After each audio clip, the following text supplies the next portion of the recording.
Olá, meus amigos.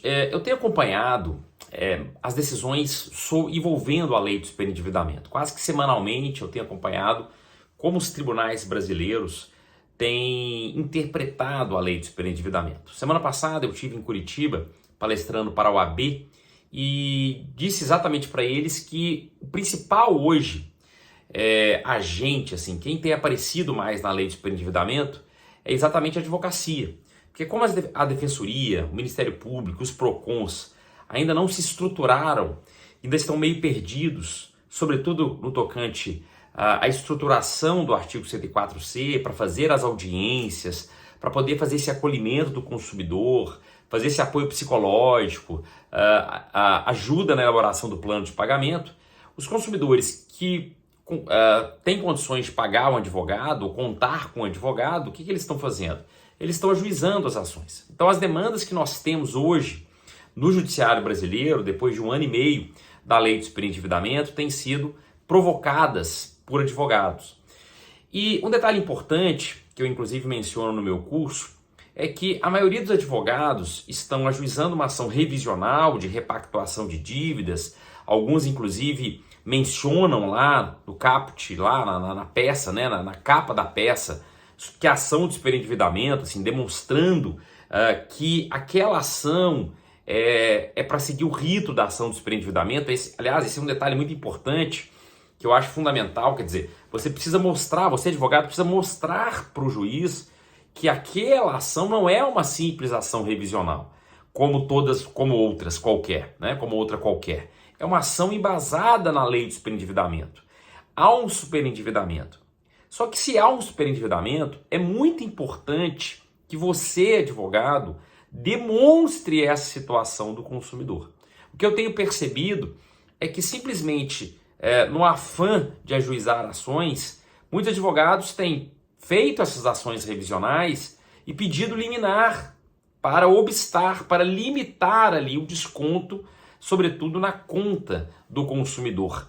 Muitas vezes nós vemos que há um desconto de 60%, 70%, chegando até a 95% do salário do consumidor, decorrentes de empréstimos consignados, decorrentes de outros empréstimos. E o STJ, infelizmente, deu esse aval para os bancos, podendo cobrar não só os 30%, que hoje, pela lei do consignado, chega até mesmo a 40%, né, se a gente considerar o cartão de crédito consignado, podendo se somar a outros empréstimos feitos pelo consumidor. Portanto, a gente vê hoje situações de pessoas com 90%, 95% do seu salário comprometido para o pagamento dos empréstimos. Então, diante desse quadro, não adianta simplesmente você requerer uma liminar para o juiz com base na lei de superendividamento, requerendo que o juiz de piso possa ali limitar de imediatamente numa tutela antecipada.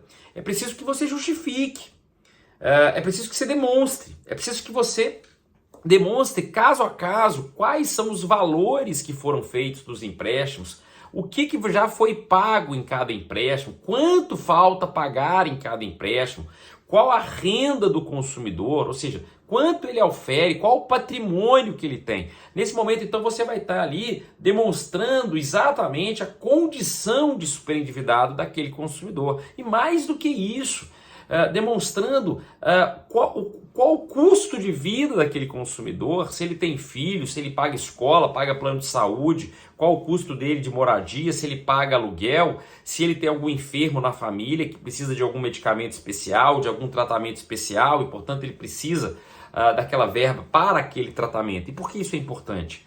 Para a questão do mínimo existencial.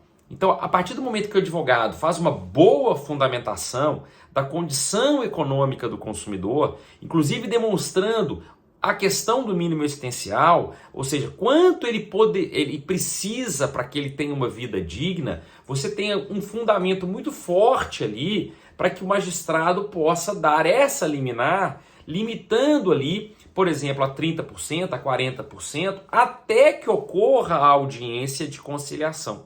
O que eu tenho percebido é que muitos tribunais não têm ratificado, ou seja, os juízes não têm dado as liminares, Os consumidores têm agravo, os advogados têm feito agravo de instrumento e os tribunais não têm dado provimento a esse agravo de instrumento, dizendo que tem que seguir o rito, que portanto o rito tem que ser a audiência de conciliação.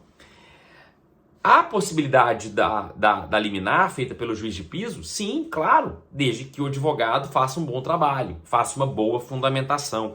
E esse trabalho do advogado ele é muito importante, inclusive na elaboração do plano de pagamento. A partir do momento que você faz todo esse arcabouço fático de justificativa do quanto o consumidor terá que pagar, de quanto ele recebe, de quanto ele é necessário para o mínimo existencial, ele já tem ali todos os dados para a elaboração do plano de pagamento. Isso vai ser fundamental. Aliás, quem tem que fazer o plano de pagamento é exatamente o consumidor, pelo artigo 104A. Ele terá que apresentar esse plano de pagamento. Então fica essa dica aí para os advogados. Eu disse isso lá em Curitiba, que é um grande nicho que se criou com a lei de superendividamento. Eu mostrei várias justificativas. Aliás, no meu curso eu mostro isso, né? As possibilidades que o advogado tem de poder trabalhar com a lei de superendividamento, inclusive como ele pode cobrar os honorários utilizando a lei de superendividamento e também recebendo honorários. Porque a partir do momento em que ele consegue um bom plano de pagamento para o consumidor, reduzindo aquela dívida do consumidor, a ação será julgada procedente e aí ele vai ter condições de receber os honorários ali percentuais em relação àquele êxito que ele teve naquela demanda. Tudo bem? Um grande abraço, fiquem com Deus, continuem firmes aí.